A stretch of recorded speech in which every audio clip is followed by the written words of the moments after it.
Hi, welcome to the On the Spot. Today I'm with a youngest council member and second-year term, Andrew Plummer. Thanks for coming in. Thanks for having me, Cory.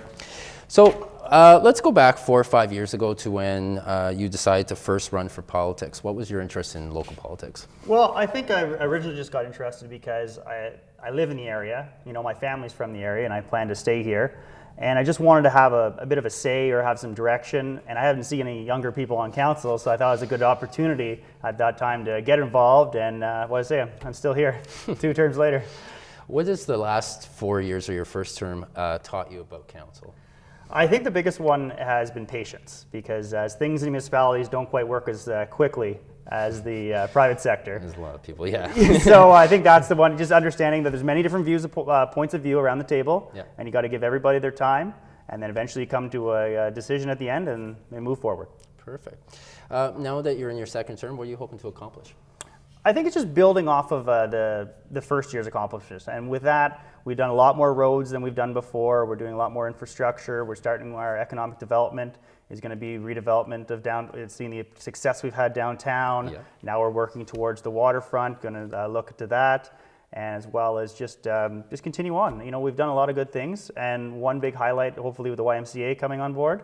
Yes. We have a new pool/rec center. We're not sure what's going to be yet, but that'll be something to look forward to this term. That's great. So let's bring it back to now.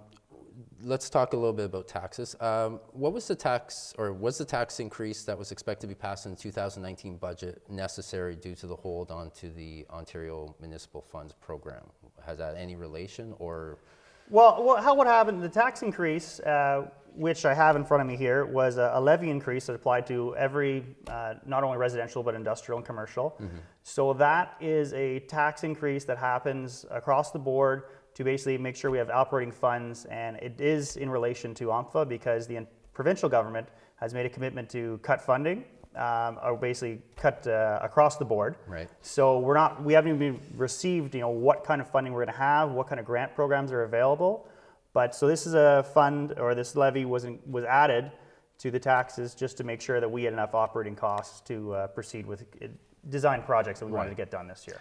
So just maybe if you can explain what a tax levy is so the public kind of understands. Yeah, so a tax levy, our tax levy 2019 was 1.97%. So that came up to basically additional $400,000 the city has access to over top of what we were expected to basically intake into the city, or tax collected. So we needed that $400,000 to basically make the books balance and decide to continue with all the designated projects that we had planned. Okay. If we weren't going to take in that $400,000, then we would start having to cutting projects. We've had such great success in moving ahead with doing road construction, other projects. Right. We don't really want to slow that process because we want to continue. And then with that, if grants do come in, there may be able to shift that tax increase to other projects or increase more projects. A good example of that is the Mary Street water main replacement. Right. So we're going to hang a new water line underneath Mary Street Bridge, and that is being funded through taxation. But what's going to happen, possibly we get a grant for that. We don't know because we've applied, but we hope. So if things like that, we get grants, then obviously we have extra funds to then be passed on to other projects. We have many things were cut from the budget, so we have to make sure if we do get grants, then hopefully we bring those back on. So if the Ontario government does decide to turn around and give you, provide some funds, we don't know what the amount is going to be. It could be, in the past it's been about $1 million, a little around there. So if we get that additional funds, then that's just going to go towards projects, or? Yeah, the idea is the tax rate's set. So now this is this is what we're going to deal with in 2019. Okay. You really don't want to go back and forth and keep playing things up and down. We want to make sure it gives all the managers and city staff direction and say, okay, we know we have the money to proceed with these projects. Right. If we're lucky enough to get grants and get extra money from the government, which we hope, then we can then move on additional projects. But we don't really want to say, well, if we get some, then we're going to, we may not do this, or back and forth. We want to make sure that we understand what we're doing for the year. Right. And that way it gives everybody and all the managers basically some consistency. Perfect.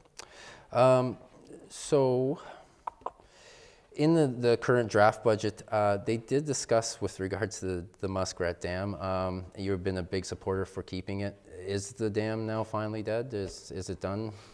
The dam decision, the decision about the dam has been made. So council, we had around, we went around the table. Certainly there was people on both sides saying to keep the dam and also wanting to remove the dam, but the decision's been made, council's made a decision that they're going to proceed with the removal. It's scheduled in the budget.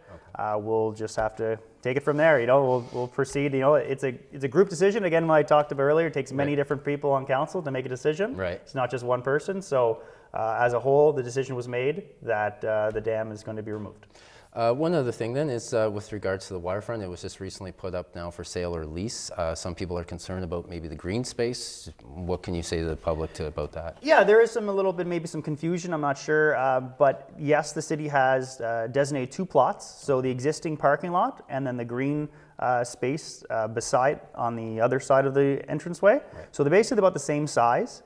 But the idea is not to get rid of both. We still need parking for the boats, and we still, with some green space, and then as well as, you know, we're not sure what the other plot's going to be. Okay. We're just putting it out for expressive interest, saying that if there's a developer or if there's somebody that has an interest or has a proposal, the city may entertain an idea. Okay. So it's not necessarily saying that, yes, we're going to sell that land tomorrow and someone's going to build a house on it or someone's going to build a garage or something. Okay. It's still maintained control by the city. Right. So we're not getting ahead of ourselves. We're just asking for expression of interest, and that way we can see what comes back. And then council as a whole can decide, is this really best for the community? Right. And if it is, well, hopefully, you know, we're going to go ahead. We'll bring it back. We want to get some interest first. Exactly. We can't just say we're going to lease the land or sell the land or the city's going to just build a restaurant or something. That's not going to happen. No. We have to let it out to the public and have people decide or give us an option and say, hey, we have an idea. Simply what they did with the Lansdowne in Ottawa. Right. And there is an idea for LeBreton Flats. You know, that deal is kind of